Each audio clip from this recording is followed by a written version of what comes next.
Thanks, everyone. So let me start off by saying that's not how my name is pronounced. We even practiced before this whole thing happened. It didn't work. So the various versions I get of my name are Mihi, Maya, Maja. And when I was in middle school, there was a special kid that used to call me It was very strange, very strange. My name is actually pronounced Maha. It's a sound that exists in English, but pretty much no one who's not Arab can pronounce it. Meanwhile, white people are concerned about my ability to speak English, but they can't pronounce a name that's spelled in English that's very easy.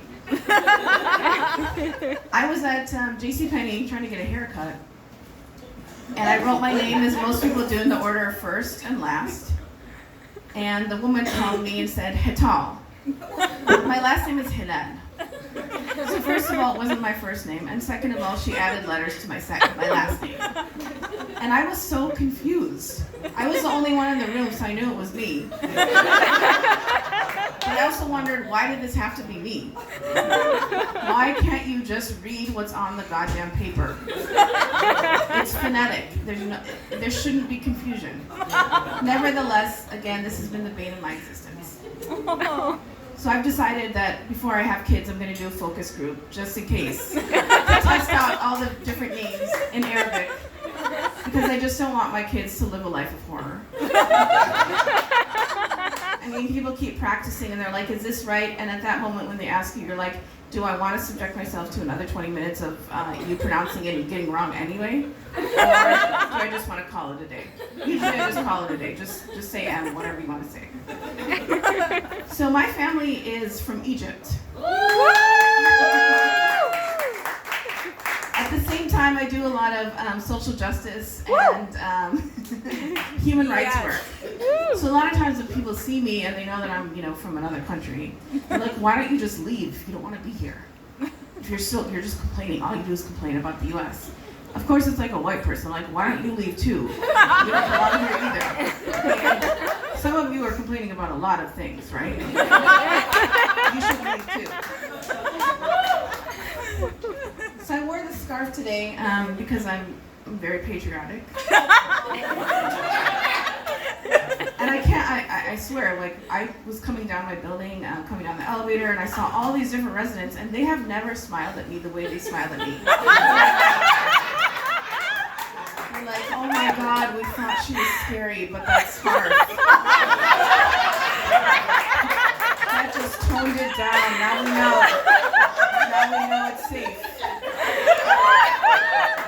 I was looking at them like, oh my God, don't they know this is a joke? But they didn't know it was a joke. They didn't know. They couldn't tell. So, obviously people know that I'm Muslim. I tell people I'm Muslim. I sometimes I have to tell them, don't worry, I'm one of the good ones. I'm not going to blow anything up. Don't worry. I'm safe. It's okay. And so I read a lot of stories and obviously follow the news. So did anyone hear about this attack in Paris yesterday? Yes. Okay, so at first it was a criminal investigation, and then 45 seconds after they found out it was a Muslim, it became a terrorist investigation. Right. Right, there was, it was a lot of time that they spent what kind of attack it was. And so when I was reading the BBC article, they said that the man had been in contact with the Salafist movement. For those of you who don't know, it's sort of a, ideology of Islam. But they made it sound like there was some kind of 1-800 number that you could just call, and they found it. This guy found it, and he was just calling them, on occasion for advice. Just need a little advice living in France. And they said the guy had converted to Islam. And he had changed his style of clothing in recent months and cut off contact with women. Mm-hmm. I was just like, wow, it's amazing how much you can deduce in retrospect. I mean, why also didn't you look at the color of his shoelaces? What about the fact that he stopped eating Life cereal? I mean, what about how he started wearing hats? I mean, this all could have been very valuable in figuring out what happened. Furthermore, I mean, when it comes to cutting off contact, I was like, dude, when I was 5, I wanted to cut off contact with men. It had nothing to do with religion. Trust me. Nothing. So I don't think that's really an explanation as to why he did what he did. But of course, he couldn't just be a disgruntled employee because Muslims don't have normal problems.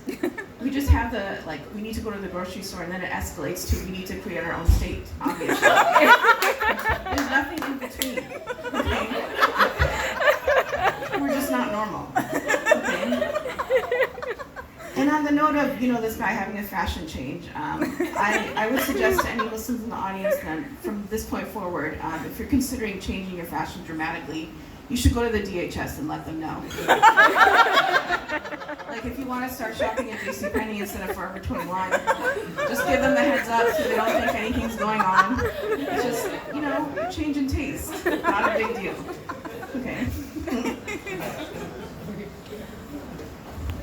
Okay, so I like to make a lot of political jokes, but I was watching TV a couple days ago and there was this thing called African ancestry. It's a new kind of DNA test, and it was saying how, the other DNA tests are not as accurate, so you should try this one if you're of African descent. And I was like, first of all, they're all bullshit. So I'm not sure how you think you're going to overcome the bullshit that is DNA tests.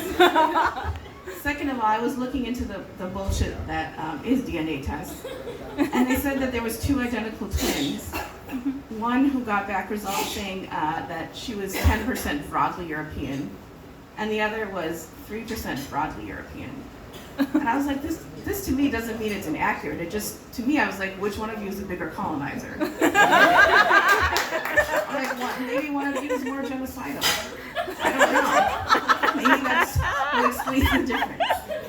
And it's just always interesting anyway, how do DNA tests align with fake borders?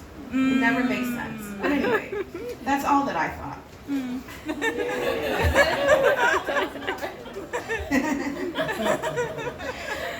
So yesterday I was at lunch with this congresswoman, and she asked me, if you were to gauge things now, what would you think?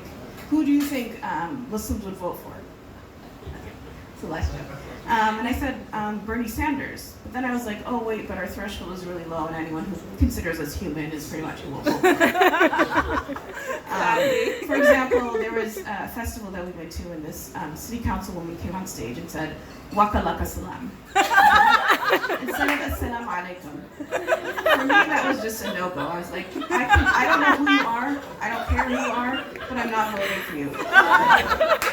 Okay, so anyway, our threshold is really low. Hopefully we'll develop some standards as we simultaneously realize we're human, like the rest of the population does. But that's it. Thank you guys.